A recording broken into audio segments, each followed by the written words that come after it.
Welcome back to my vlog! So for today's video, magkita mi sa akong friend na si Thea and among itake lang getting to know Christian churches. Tara! Ikaw mo din na di ay. Hello. So guys, kauban na ako si Thea. Hi. So karon nato ang bisitahon ng ato ang Mother Church. Let's go. Let's go. Hello guys. Good day. So nato diri karon sa Bonifacio Corner, Lapu-Lapu Street sa atong Mother Church sa Tagum Fundamental Baptist Church. Tara. Welcome. Welcome. Tagum Fundamental Baptist Church was established with the assigned interim pastor of Tagum Group, Reverend Alfred Conant, and his wife, who were missionaries. They rented the beautiful house of the Manungas family in Rizal Street to be their parsonage and began their Sunday worship service. The first members were Mr. and Mrs. Pantaleon Cane, Mr. and Mrs. Lucas Miol, Mr. Leodegario Juntilla, Mr. and Mrs. Basilisa Magalona, and Mr. and Mrs. Florentino Manungas, with their children and some young people.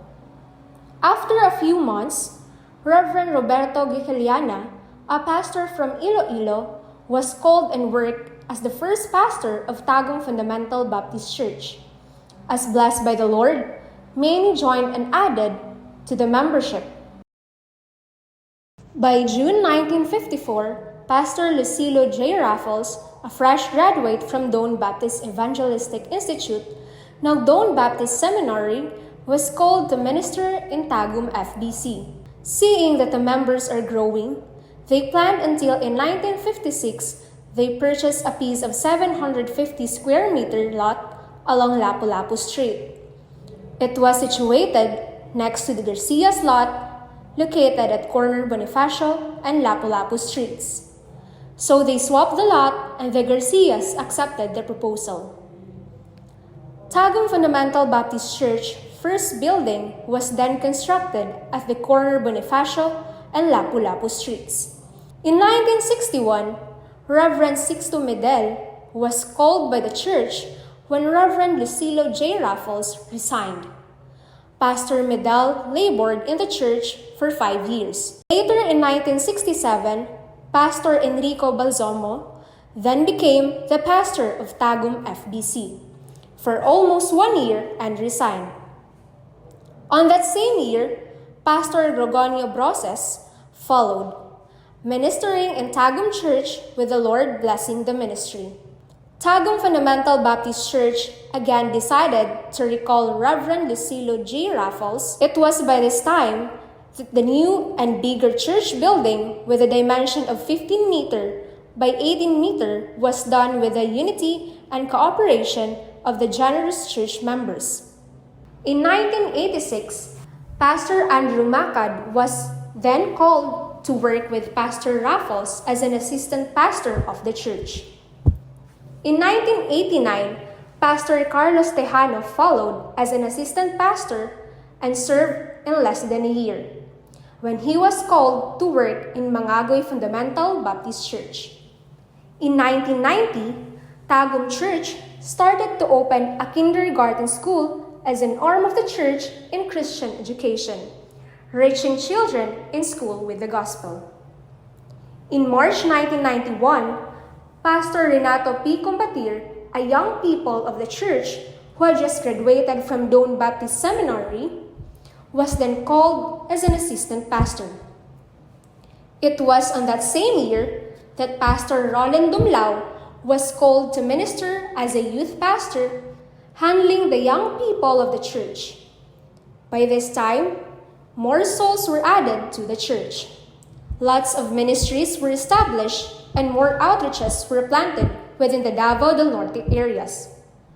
In the year 2000, the Lord enabled the church to acquire the 5,000 square meter lot at Barangay San Miguel, Tagum City, costing exactly 1 million pesos through the full support of the church members. Eventually, Pastor Lucilo J. Raffles retired from Tagum Fundamental Baptist Church.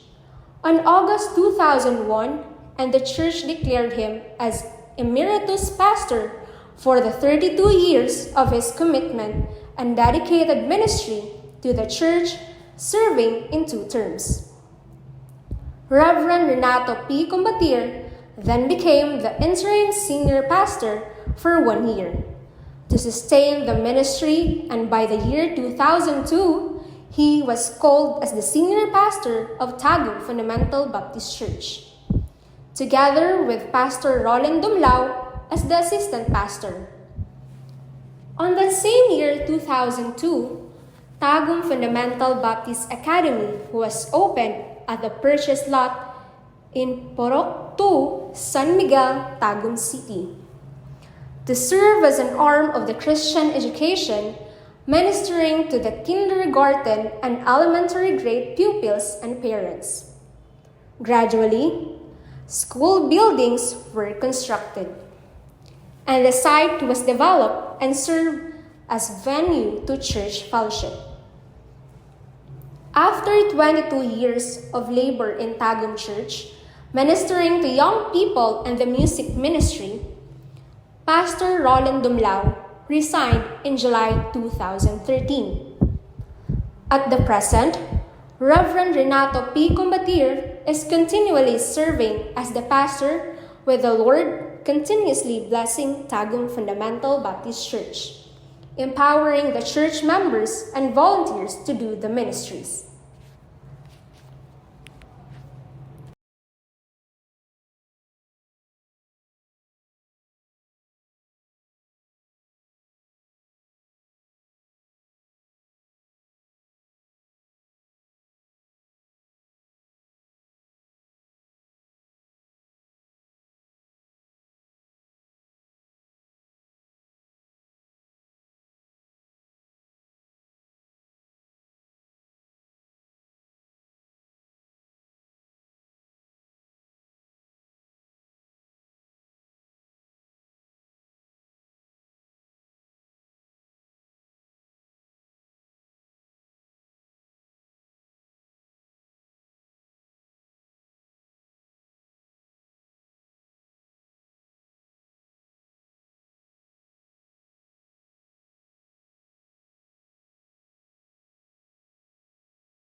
Indeed, grabe yung ka-bless mo, and especially karon na mag-celebrate ata sa 72nd church anniversary.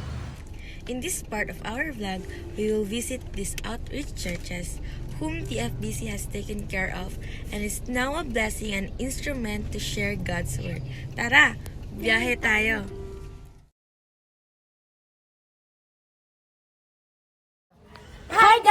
guys! So we are here now in Ascension Fundamental Baptist Church. Hi everyone! So, si Pastor Dina. Hi Pastor, thank you kayo mag-visit sa inyong church. So, Pastor, kumusta di ay na-establish ang church? Na-establish ang church diri sa Asuncion last 2004. Ang ato nga missionary pastor diri si Pastor Arnold Mandigas. Ito siya sa Ginoo 2014 and then nag-abot ni diri 2015. Then nag-work kami for almost 1 year and then by the grace of God tapos sa Tagum Church o sa Bukidnon Fundamental Baptist Church sa Kilapagan na establish ang church building 2016. Nag-start our March and then nag-end siya sa July. Katay, isumpay na tawa mo. Asa? So, isa na po na-accomplish din itong church. Marang daghan ka kayo. Ato mo na itong senior pastor na si Pastor Renay Combatir.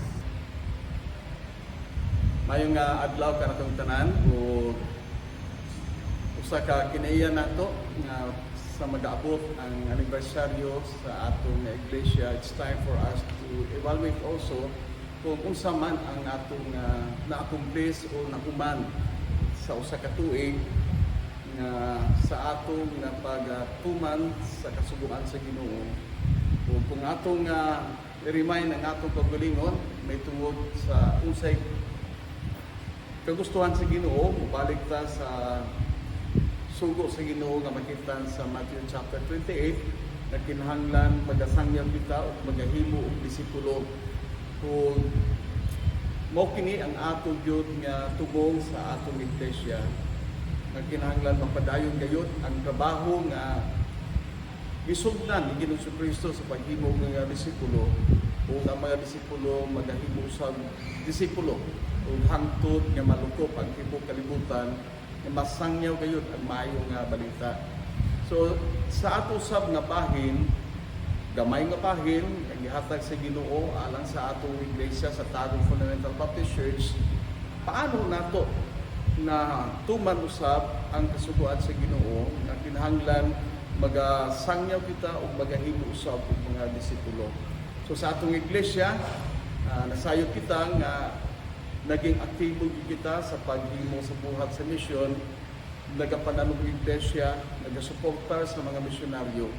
O atong makitaan nga ang Ginoo nagapanalangin gayud sa atong buhat sa misyon, nga bisan pa sa ato nga local mission, aduna na pipila ka mga iglesia nga diin natukod.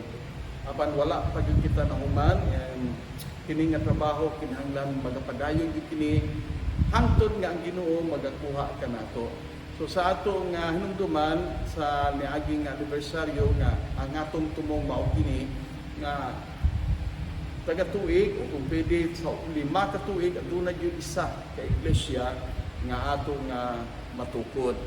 Dini nga tuig atong ginapangayo si Ginoo nga ang Yuba Versa outreach ug ang talaingod matukod gyud ang iglesia. Mapasalamaton kita sa Yuba Versa nga natukod na gyud ang iglesia even daw nga dili pa atuwa ang yuta apan atong nakita nga ang iglesia natukod na gyud nga di maggamit alang sa mga pagsimba o sa uban pa nga mga ministries.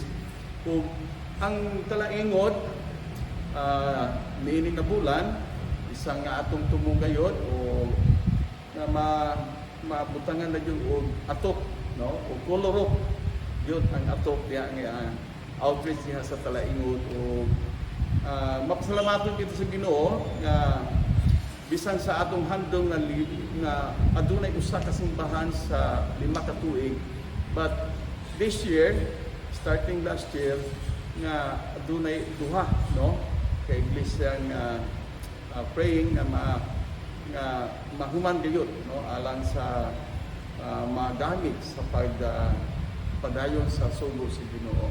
When it comes sa disciple making in our local church, ato makitaan nga ang Ginoo nagatubag yun sa atong pag-ampo. Pipila ka nato karon nagahimo na usab sa ilang nga pagpandaog mga kalag o nagahimo usab sila sa ilang small group discipleship, and the Lord is touching the lives of some believers nga sila nagpaganit yun sa Ginoo sa pagtuman sa kasuguan to make disciples. And when it comes sa pag-reach out sa mga bata, nag-involve sa atong mga organizations, ang CF and even the young leaders na naging bahin usab sila to reach out the mga kabataan sa uban usab nato nga mga outreaches.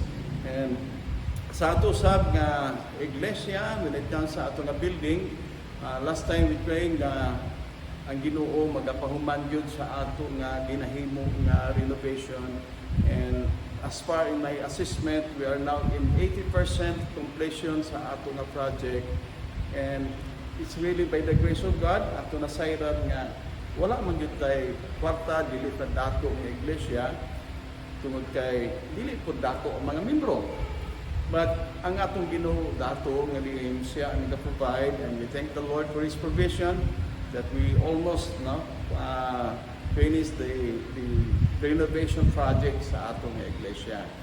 So daghan pa nga atong ginapangayo sa Ginoo nga hinahinay ginatubag si Ginoo, and isa ka butang nga atong ginatan-aw na usab karon nga tuig nga ato ma-maximize ang gihatag sa Ginoo nga pribilehyo nga makaangkon kita ug aduna kita academy, aduna ta eskwelahan. And we are looking forward that the Lord will guide us and will help us, that ministry will be useful for reaching out to children and even the parents. Mahimo yung instrumento sa pagpandaog ng kalag. Even mahimo major supporters sa trabaho nato sa missions. Nga isa nga handom nato nga kining eskwelahan nato, mahimo yung sa instrumento nga pinaagi sa eskwelahan, mahimo kini nga supporter sa pagpanukod og mga iglesia. So it's really hard nga mahimo kana siyang mahimo siyang source of financial supports tungod sa atong panahon karon while the school is recovering. But we have that goal, and that's a noble goal. It's accordance sa kabubuton sa Ginoo. And we believe that the Lord will answer our desire, our prayer for His glory.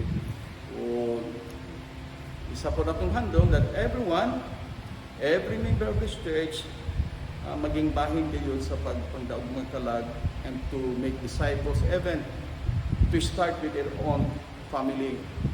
Usahay, ang atong pamilya mismo, nag-struggle din kita nga wala nato nadalang dihas ta ilan sa Ginoo, wala nato lagiyahan, and praying that all of us tabangan kita sa Ginoo, not only to reach out others but also primarily we have to reach out our own children, our own loved ones, nga sila makadawat kay Kristo nga lang Diyos mo ug magkamit silang kinabuhi to be part of the discipleship ministry. And we thank the Lord na nini nga tuig nakahimo na sab kita ning atong church anniversary, and looking forward nga doon na pay daghang mga butang nga ihatag sa Ginoo sa atong kaliwala alang sa ikayamayan. Thank you very much, o mayong adlaw sa